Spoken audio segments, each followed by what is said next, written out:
Hi everyone. So today's topic is basically deals with the scientific management. So it comes under classical approach.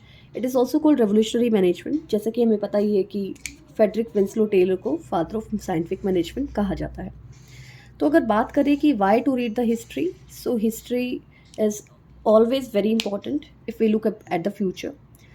It tells us that where we originated. तो जो management का जो आप रूप देखते हो आज की डेट में, ये कहाँ से इसका ओरिजिन हुआ है, कहाँ से शुरुआत हुई इसकी, वो आपको बताता है scientific management. So it's totally based upon the classical approach. So Taylor, what who was a Taylor? Taylor was a chief engineer in US, and he gave the famous principles of scientific management in 1909. He proposed that by optimizing and simplifying jobs, productivity would increase. He also advanced the idea that workers and managers needed to cooperate with one another. It was very different from the way work was typically done in business beforehand. तो उसमें उन्होंने ये देखा कि factory manager उस time पे बहुत workers के साथ एक बहुत कम कांटेक्ट होता था उनका. And he left them on their own to produce the necessary product. There was no standardisation. Workers main motivation was often continued employment.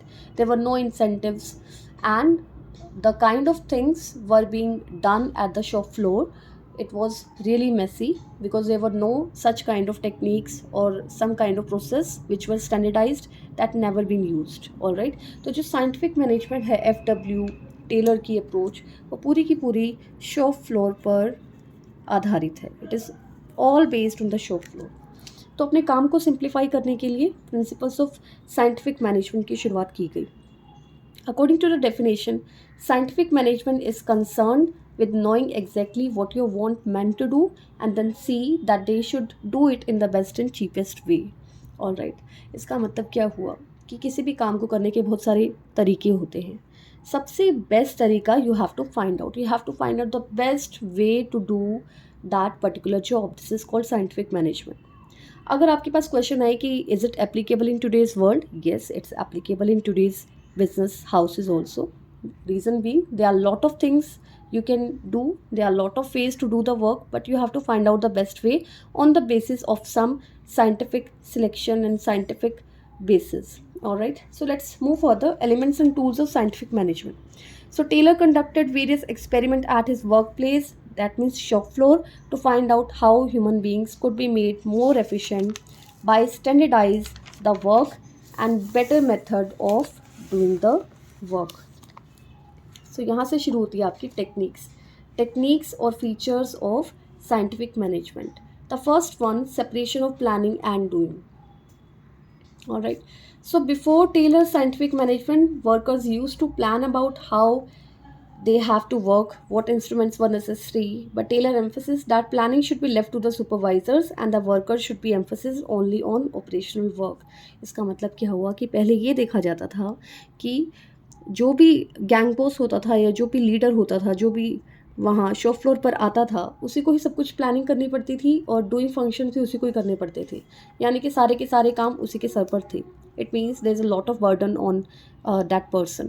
So to reduce that kind of burden and to make the things more in the efficient way, they separated the process of planning as well as doing. So both of the work has been divided. One person would do planning, another person would be implementing doing process. Second technique is functional foremanship.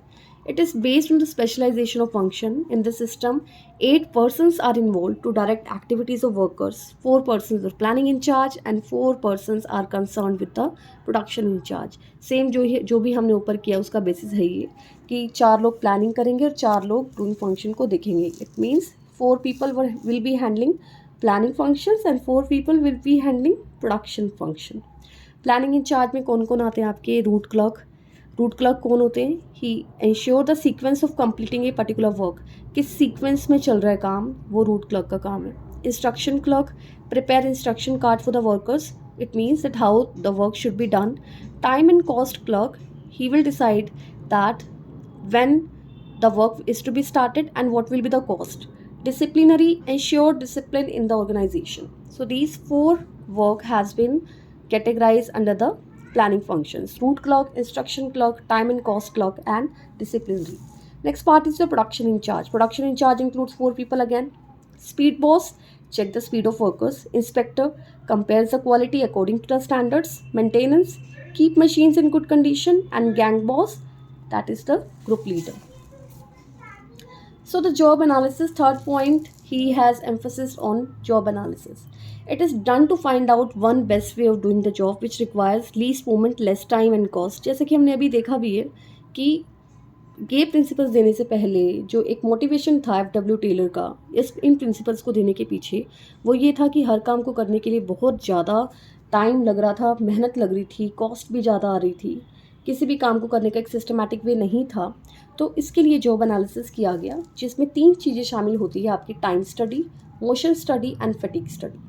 What time study says, it involves the determination of time which a movement takes to complete.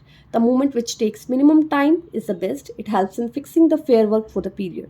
तो time study से देखा गया कि जिसमें सबसे कम time लग रहा है उस प्रोसेस को फॉलो किया जाएगा. अगर आपका टाइम बहुत ज़्यादा लग रहा है किसी काम को करने में, उसको किस तरह से फिक्स किया जाए. Motion study, it involves the study of movements in parts which are involved in doing a job and eliminating the wasteful movements and performing only necessary movement. तो स्टडी ऑफ मोशंस स्टडी का क्या मतलब हुआ कि ये काम को करने के लिए आप कितनी बार अपना हाथ हिलाते हैं. अगर आपकी for example let's say it the experiment was done in the production setting, shop floor की बात की जाए, इमेजिन कीजिए कुछ वर्कर्स है, काम कर रहे हैं, उनको हर बार कुछ रॉ मटेरियल उठा के लाना पड़ता है अपनी जगह पर. It means that it's taking lot of time, it's taking lot of motions. Every time he needs to go there then pull it back. All right, so it involves motion study. तो motion study के through ये देखा गया कि काफ़ी सारी ऐसी activities थी जिन्हें एलिमिनेट किया जा सकता था. All right. Fatigue study, it shows the amount and frequency of rest required in completing the work. Because after a certain period of time, workers feel fatigue and cannot work in full capacity. तो ये 3 study देखी गई job analysis में: time study, motion study, fatigue study. Fourth main point, fourth main technique he has used, the tailor suggests that it is not only the standardization of product but also of tools, equipments, period of work, amount of work, working condition. कि हर चीज़ को standardise किया जाए.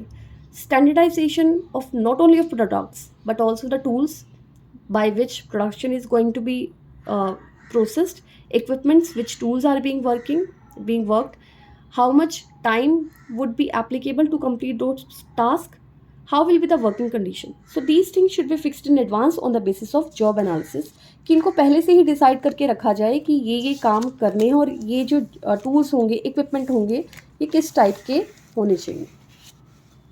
All right, fifth point that he has given, the fifth technique, scientific selection and training of workers.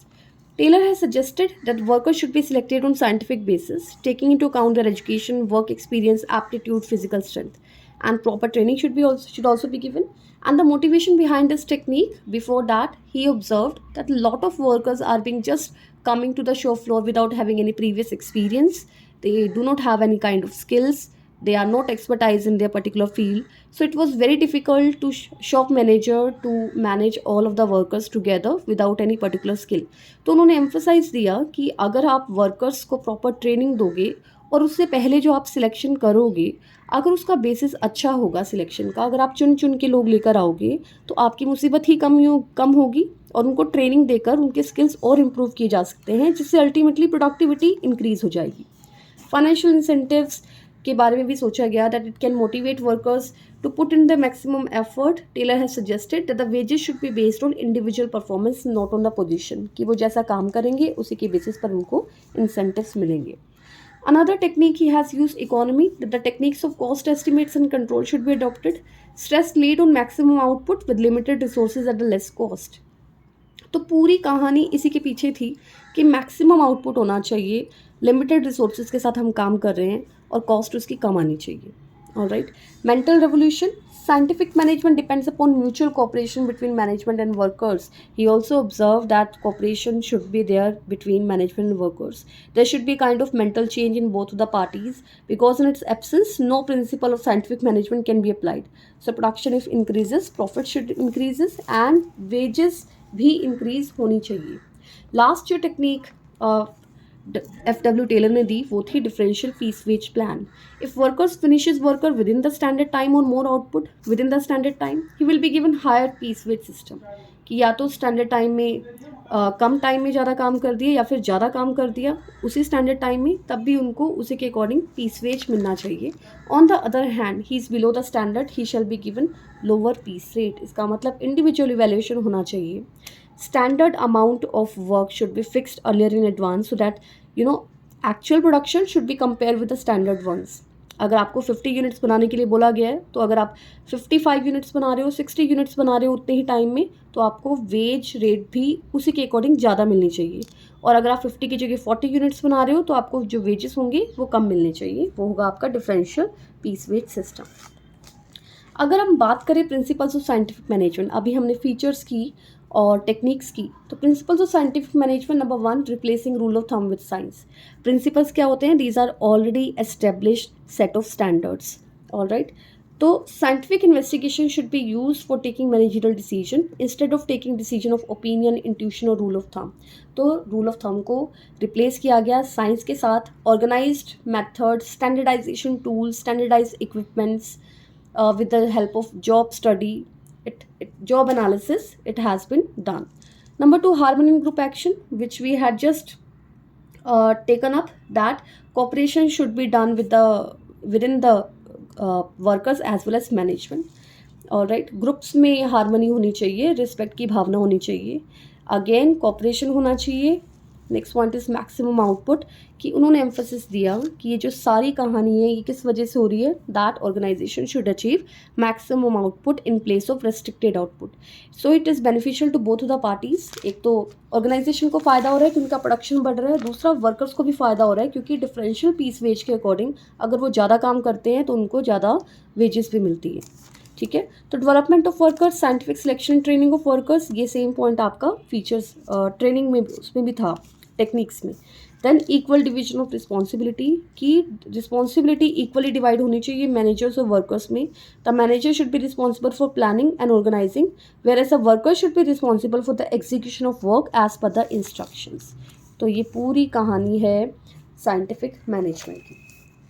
तो scientific management के principles कर लिए, techniques कर ली। अगर अब बात की जाए क्रिटिसिज्म की, क्रिटिसिज्म भी था साइंटिफिक मैनेजमेंट का। वर्कर्स क्या बोलते थे उसके बारे में, that it is aggressively mechanically, it reduces the workers merely to a machine, की वर्कर्स को मशीन की तरह समझे जाने लगा कि आप ज़्यादा काम करोगे आपको ज़्यादा पैसे मिलेंगे, कम काम करोगे तो कम मिलेंगे, तो उनको रोबोट की तरह देखा जाने लगा। क्लोज एंड स्ट्रिक्ट सुपरविजन, बहुत ज़्यादा स्पीड के ऊपर ध्यान दिया गया ताकि आउटपुट ज़्यादा से ज़्यादा हो सके। तो इसका जो एक डिसएडवांटेज था वो ये था that it avoids mental health and it's not taking any kind of consideration about the mental health of the workers. Impersonal, personal relationships नहीं बनाए गए मैनेजमेंट और वर्कर्स के साथ। अनडेमोक्रेटिक था क्योंकि एक ही चीज़, एक ही विजन के पीछे ये सब काम हुआ, वो था maximum output, maximum profits, maximum productivity. तो डेमोक्रेटिक नहीं था, कोई क्वेश्चन करने का अधिकार नहीं था, प्लानिंग और डूइंग फंक्शन ऑलरेडी फिक्स थे। स्टैंडर्डाइजेशन बहुत ज़्यादा था, जहाँ स्टैंडर्डाइजेशन होता है वहाँ पे आप अपनी क्रिएटिविटी यूज़ ही नहीं कर पाते। एक्सप्लोटेशन, वर्कर्स का बहुत एक्सप्लोटेशन होने लगा, उनसे दिन रात काम कराया जाने लगा for the maximum output. No initiative, तो it adversely effect the motivation moral of the workers. Retrenchments, जो लोग काम को अच्छे से नहीं कर पाए उन्हें कंपनी से निकाला भी गया। और अनएम्प्लॉयमेंट, इस तरह से अनएम्प्लॉयमेंट का एक नया दौर चला जिससे काफ़ी लोग बेरोजगार हो गए और इन सब चीज़ों का मशीनों के ऊपर ज़्यादा इम्पैक्ट आने लगा। बाय एम्प्लॉयर्स क्या कहते हैं इसके बारे में, that it's very expensive system, क्योंकि हर चीज़ को आप स्टैंडर्डाइज्ड करोगे। मैकेनाइजेशन, मॉडर्नाइजेशन, ऑटोमेशन, तो ऑटोमेशन का एक फास्ट दौर आया उस टाइम कि मशीन्स को लोगों से ऊपर इंपॉर्टेंस मिलने लगी। It leads to over production which bring huge supply of goods in the market. जब आप प्रोडक्शन पर इतना एम्फोसिस दे रहे हो कि आपने हर तरह की स्टडी कर डाली है उसके ऊपर, तो नेचुरल सी बात है कि वहाँ पे आपका जो प्रोडक्शन होगा वो मोर देन द डिमांड हो जाएगा, उससे प्राइस का प्रोडक्ट और कम हो गया। Management faces difficulty in getting trained and specialised personnel, तो स्किल्ड लोगों को ढूंढने में मैनेजमेंट को बहुत दिक्कत आई। Scientific management is suitable for small scale industries, it takes lot of time for it introduction and results. Obviously आपको इतनी सारी स्टडीज़ अगर करनी है अपनी ऑर्गेनाइजेशन में तो बहुत ज़्यादा टाइम लगता है। It generally leads to very heavy losses due to reorganisation which is time consuming and expensive. तो कोई भी कंपनी आज की डेट में ये सारी स्टडीज़ करती है तो obviously it will take lot of money, lot of efforts and standardise करना भी अपने आप में एक बहुत बड़ा काम है। I hope you like this video, और सब पहलुओं के ऊपर हमने इस पर बात की है। तो that's it, thank you so much, thank you for watching.